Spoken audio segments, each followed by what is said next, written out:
Class 11-এর history chapter 3, একাদশ শ্রেণীর history chapter 3 পৃথিবীর অভ্যন্তর। তোমরা সবাই মন দিয়ে শোনো, লেখো, সবাই লাইক অ্যান্ড সাবস্ক্রাইবটা দিয়ে দাও।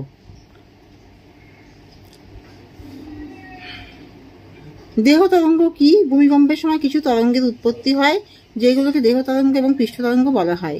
কেন্দ্রবিন্দুতে শক্তি নির্গত হওয়ার ফলে দেহ তরঙ্গ উৎপন্ন হয়। পৃথিবীর অভ্যন্তর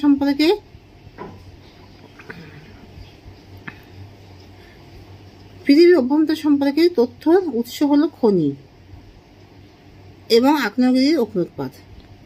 আগ্নেয়গিরির অগ্নুৎপাত বিশ্বের বিভিন্ন অঞ্চলে খনি থেকে জানা যায় যে খনির গভীরতা বৃদ্ধির সাথে সাথে তাপমাত্রা এবং পদার্থের ঘনত্ব বৃদ্ধি পায়। এর অর্থ পৃথিবীর অভ্যন্তরীণ অংশগুলির উত্তপ্ত অবস্থায় থাকা। ভূমিকম্পে তরঙ্গ কেন ছায়া অঞ্চল তৈরি করে? ভূমিকম্পে তরঙ্গ ছায়া অঞ্চল তৈরি করে কারণ তাদের বক্ররেখা। আমরা জানি যে পৃথিবীর অভ্যন্তরে পদার্থের ঘনত্ব এক অঞ্চল থেকে অন্য অঞ্চলে 2900 কিলোমিটার দক্ষিণ পশ্চিম গভীরতার বাইরে তরঙ্গগুলি অদৃশ্য হয়ে যায় যখন পি তরঙ্গ কম বেগে ভ্রমণ করে।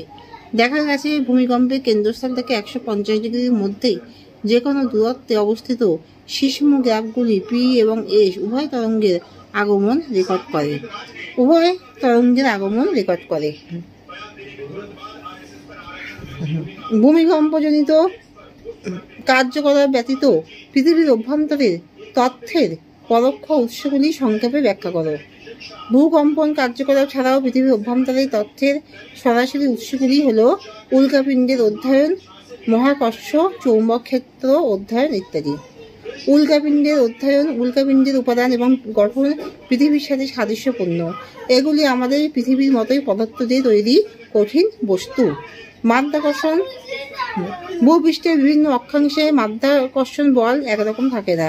পদার্থের ভর অনুসারে মাধ্যাকর্ষণ মানও ভিন্ন হয়। ভূমিকম্প তরঙ্গের বিস্তারের ফলে শিলাস্তরের উপর কি প্রভাব পড়ে, যার মধ্যে দিয়ে তারা ভ্রমণ করে? ভূমিকম্পের সময় বিভিন্ন ধরনের তরঙ্গের সৃষ্টি হয়, যেগুলোর নামকরণ হয় পি তরঙ্গ, এস তরঙ্গ।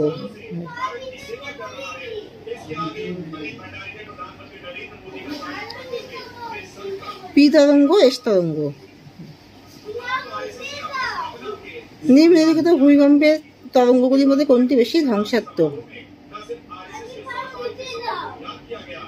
পৃষ্ঠ তরঙ্গ বেশি ধ্বংসাত্মক। নিচের কোনটি পৃথিবীর অভ্যন্তর সম্পর্কে সরাসরি তথ্যের উৎস? আগ্নেয়গিরি। এখানে শেষ করছি। তোমরা সবাই লাইক এবং সাবস্ক্রাইবটা দিয়ে দিও।